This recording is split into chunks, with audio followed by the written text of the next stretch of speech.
Survive and advance. That's exactly what Kansas State did on Tuesday as they defeated Arizona State in the first round of the Big 12 tournament.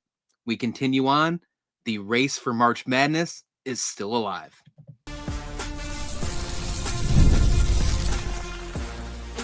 You are Locked On Kansas State, your daily podcast on the Kansas State Wildcats, part of the Locked On Podcast Network, your team every day.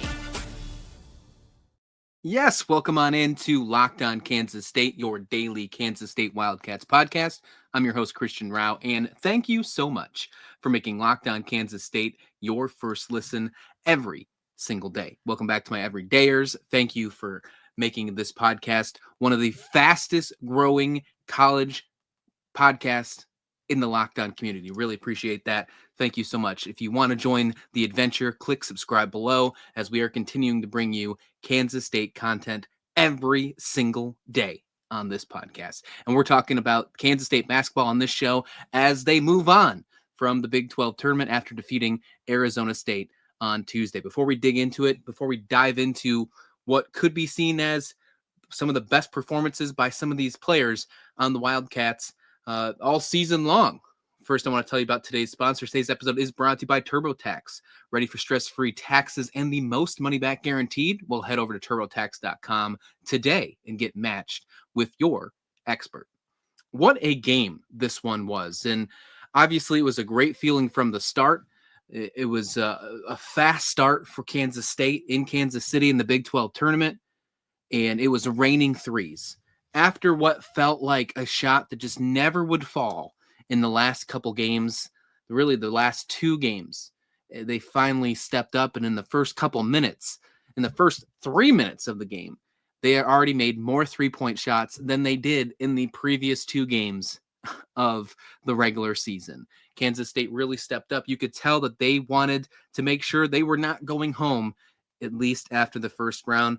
It's going to take the Baylor Bears to try and knock them out on Wednesday. We'll get to that a little bit more later on in the show, kind of give a little bit of a preview and what we can expect for that game as we tip off, as we continue this gauntlet here in Kansas City. We have to continue to win. There is no more losing left on the schedule for Kansas State if they want to continue to play for a chance at the NCAA tournament.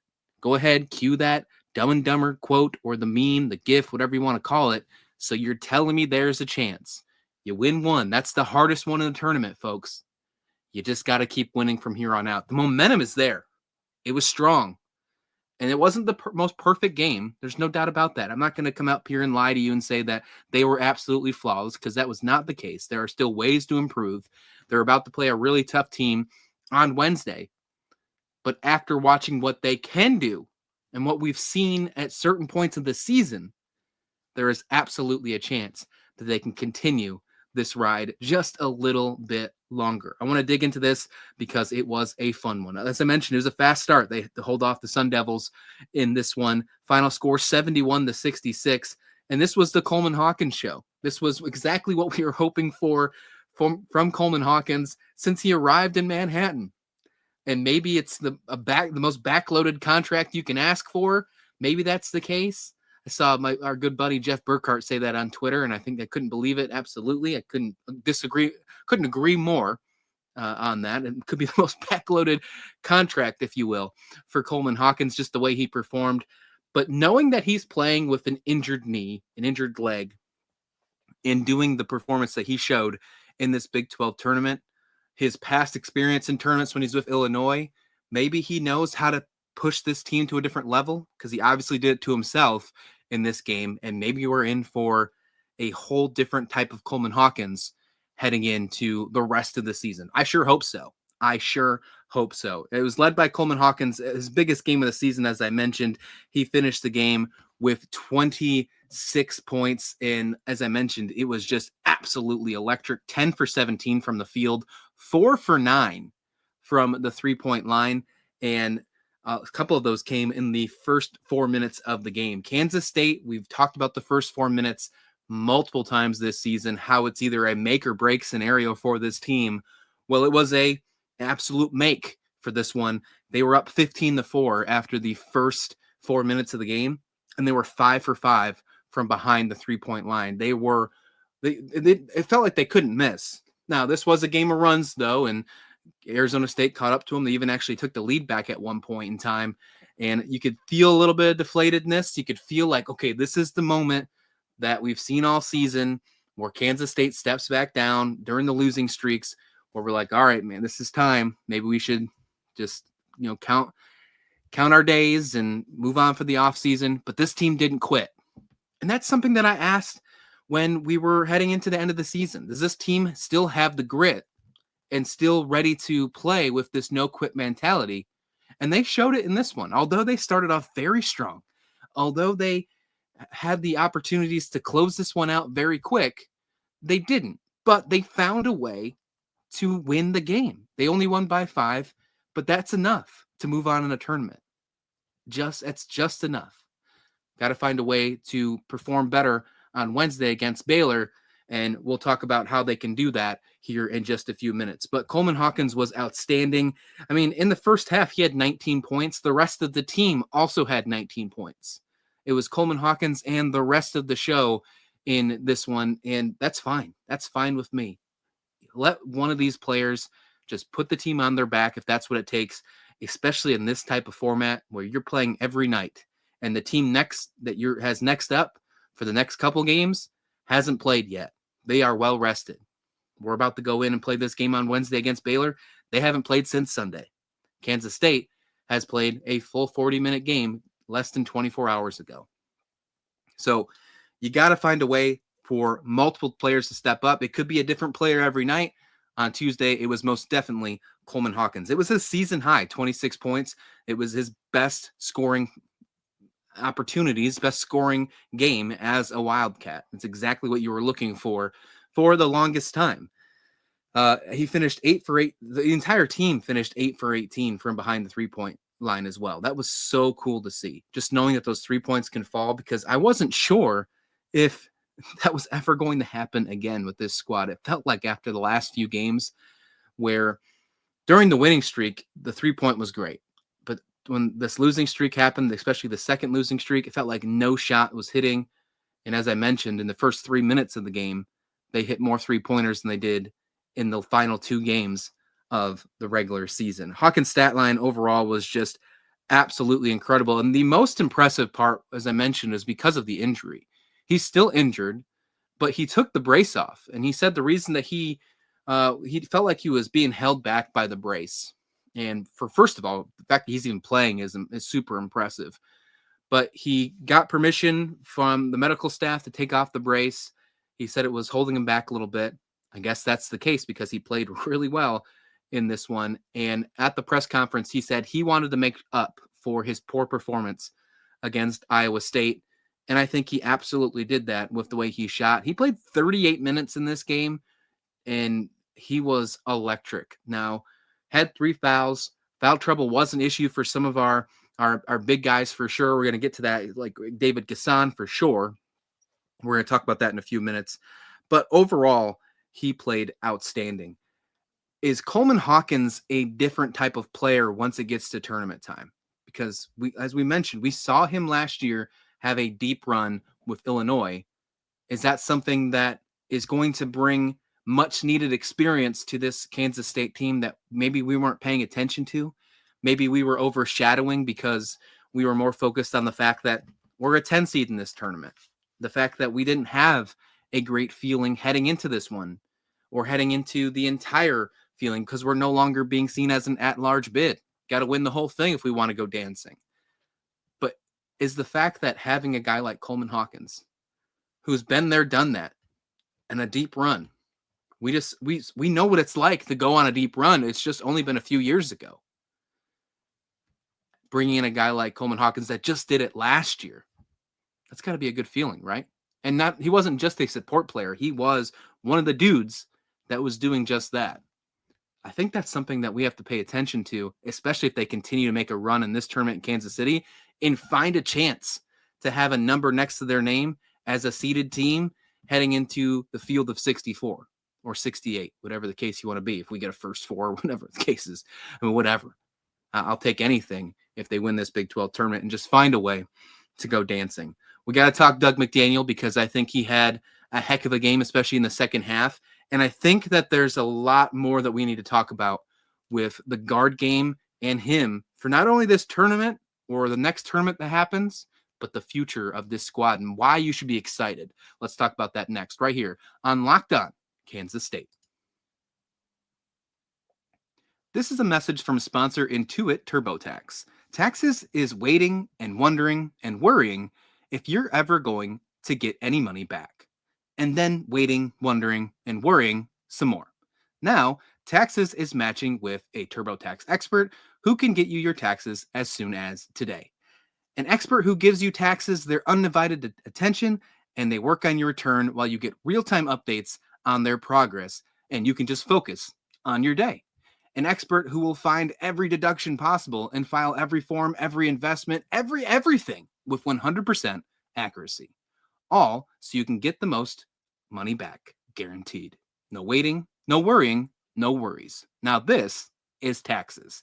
Get an expert now on TurboTax.com. Only available with the TurboTax Live service. Real-time updates only available in the iOS app. See guaranteed details at TurboTax.com/guarantees.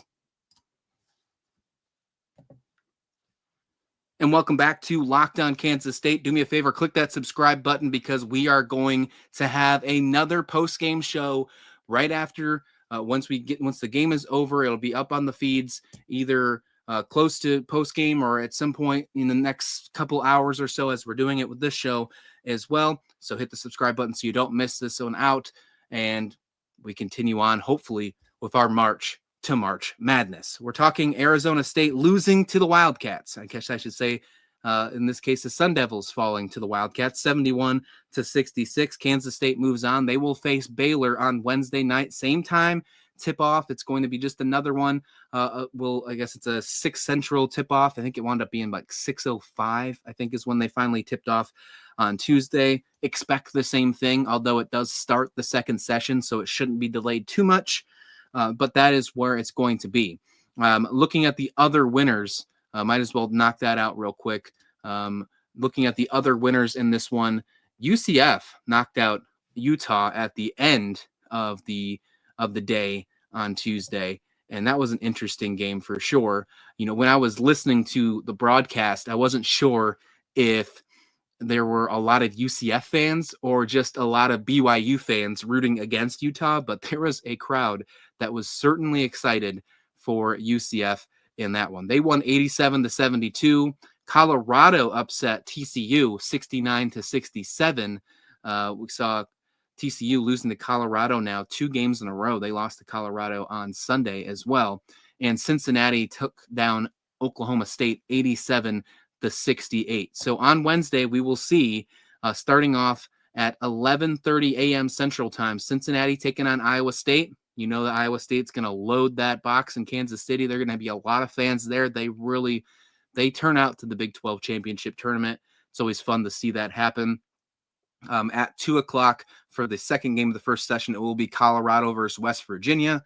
Then we are the third game, Kansas State against Baylor, and it will finish off with UCF against Kansas. So if you're into the Kansas State-Kansas thing, the second session will be where it's at for you. That'll be at 6 o'clock Central, and then right after the Kansas State game, the Jayhawks will play UCF. But I want to dig into a little bit more of this game that just went down with Kansas State defeating Arizona State 71-66.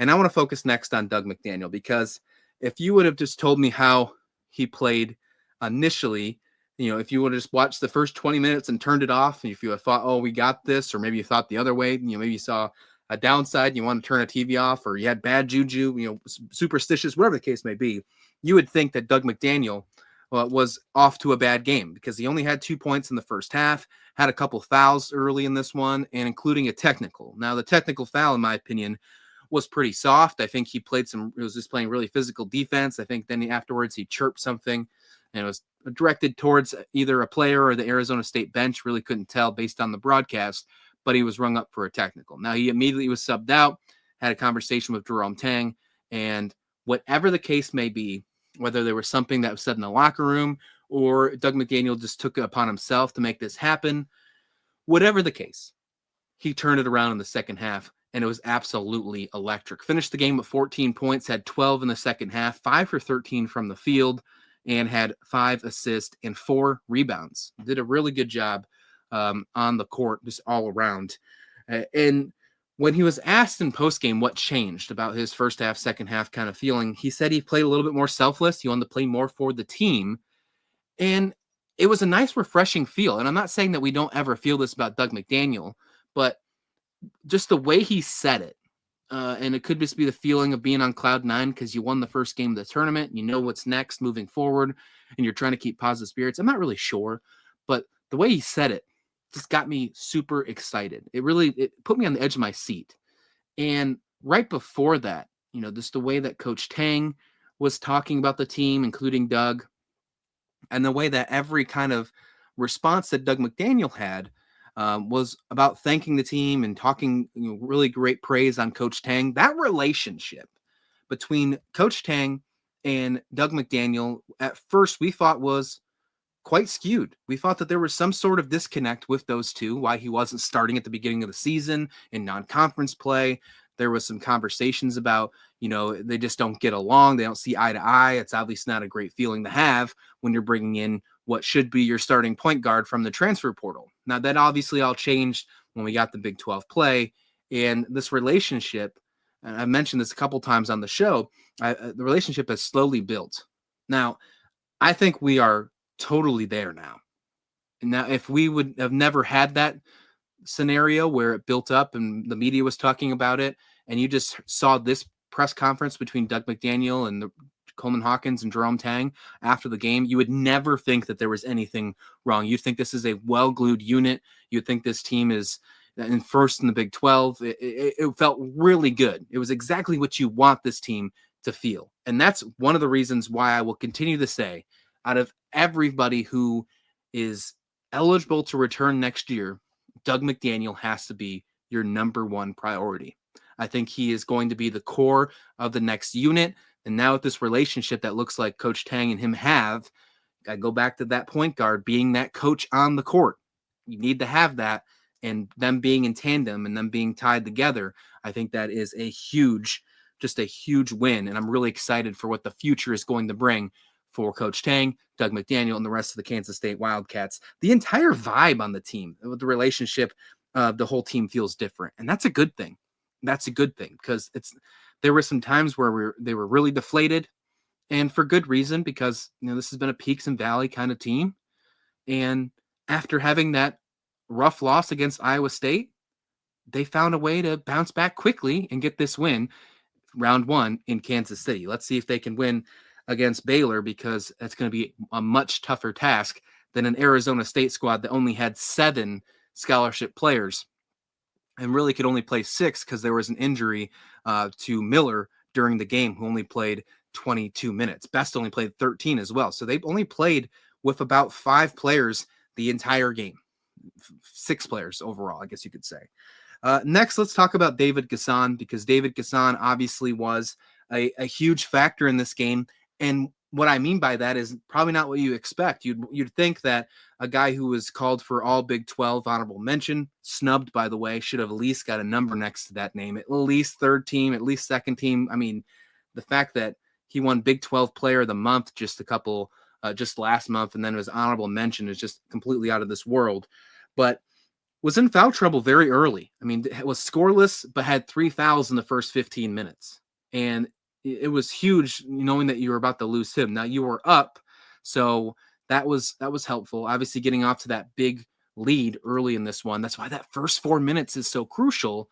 That obviously helped limit the blow of having to sit David Gasson for most of this game. He only played 17 minutes in the entire contest, because as soon as he got back out there, only a couple minutes into it in the first half, in the second half, he picked up a blocking foul, and it was a questionable blocking foul in my opinion. I don't think that the feet were set, but whatever the case may be, he received his 4th foul and had to sit again for a pretty long time. Now, there's going to be some plus sides to the fact that he only played 17 minutes, but overall, he didn't let that get him down. When he came back into the game, when he picked up that 4th foul, he wasn't playing any different. There was one play where I can say he was knowing that he had 3 fouls, or when maybe he had 4 at the case. I'm not sure, but there was one play when you could kind of you could see that he let the basket go in, let a defender kind of get around him. He didn't contest the shot the way that you would expect him to do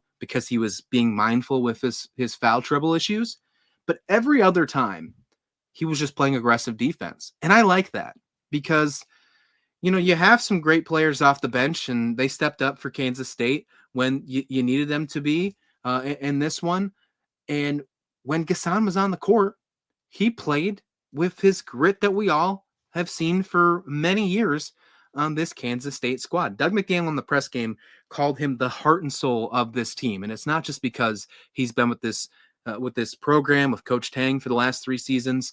It's because he truly is. He is one of the best players on this team. There's no doubt about that. And fan favorite. And he is the heart and soul of this team. Even though he had this foul trouble, he found a way to have probably the most important play in the entire game. With 37 seconds left to go, he picked up a beautiful pass from Doug McDaniel for an and one foul shot that became an and one to really seal the deal in this one. And it was just an electric play from David Gassan, from Doug McDaniel. It's exactly what you needed to make the team move on to the next round. All right, let's dig into what is next on the schedule for this team, the Baylor Bears, as they continue on for the second round of the Big 12 tournament. Kansas State, Baylor Bears, Jerome Tang, they kind of all go hand in hand. Let's talk about that as we wrap up this show right here on Locked On Kansas State.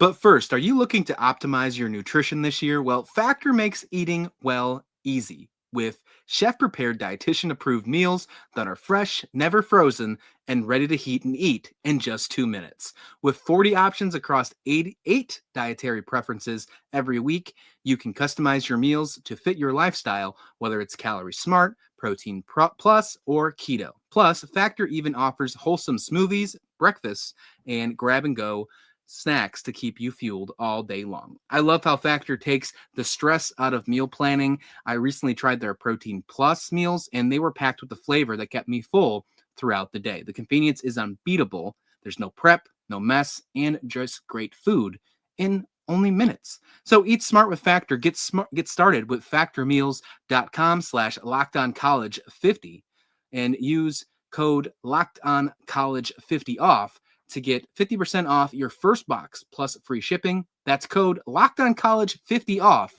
at factormeals.com/LockedOnCollege50 off to get 50% off plus free shipping on your first box. Yeah, it was a tongue twister, huh? Well, that's okay. Well, let's get into this one and finish off this show on Locked On Kansas State. Again, thank you so much for making Kansas State your first listen of the day. It's just a pleasure having you here to talk Kansas State Wildcats. If you are looking to get more Kansas State Wildcats content, click that subscribe button below. As I mentioned, we are bringing you Kansas State content every single day. There is no off days for us here at Locked On Kansas State. There is no off season. We're bringing it to you all the time. So go ahead and click that subscribe button now. Jerome Tang will take on the Baylor Bears for the 5th time as the head coach of the Kansas State Wildcats. He is 3-1 against head coach Scott Drew. So let's see what happens in this one. The only loss came this season, though, against the Baylor Bears. They lost 70-62 in that game. David Gassan had 13 points, led the Wildcats. He was 6 for 10 from the field and 1 for 4 from the free throw line. Best part about that? Well, David Gassan only played 17 minutes on Tuesday. He is going to be fresh for this game against Baylor. The downside of this, though, is that we talk about Coleman Hawkins having a season-high game on Tuesday against Arizona State. Well, the last time these two teams faced off between Baylor and Kansas State, freshman VJ Edgecomb had his season high and went off for 30 points, was 8 for 13 from the field, and was 11 for 12 from the charity strike. So they're going to have to find a way to stop him, and the rest of the Baylor Bears. And if anything is like what we just saw on Tuesday with the scattering report against Arizona State, hopefully the coaching staff does a good job scouting these Baylor Bears and make sure they're ready to go. Coach Tang, when asked about in the press conference how he feels about this one, he really changed the narrative. He said, no, this is about Kansas State. There's only about a few guys that I was there when I recruited. I don't know too much of them anymore. He was distancing himself away from Baylor, and I love that because he is the head coach of Kansas State. And although there has been rumors and just water cooler talk, if you will, about him potentially being fired with his buyout and all the conversations, I know we've had some of that chatter here on Locked On Kansas State. He's doubling down and talking about, recommitting, him to being a Kansas State Wildcat. And I absolutely love that, especially right now with how we're discussing the whole vibe of this team in this tournament in Kansas City. So really excited to see for that. I think that's a really, really exciting point. And I'm going to leave you with this. In the press conference, Coleman Hawkins said something that really got me excited. Kind of gave me a little bit of chills, put me on the edge of my seat, and got me super stoked for Wednesday night's tip-off against Baylor. After the game against Arizona State, he said, quote, "If anyone in the country can do it, what our task is to do now, it's us." And he talks about the fact that they got to win. They have to win. They have to keep winning if they want to dance in March. Well, the way they do that is one win at a time. They got the Baylor Bears on Wednesday night. If they do that, they'll find a way, hopefully next, with Texas Tech. Please like the video. Please subscribe. We'll be back here for a post-game show next on Locked On Kansas State. But until then, we'll see you back here next time.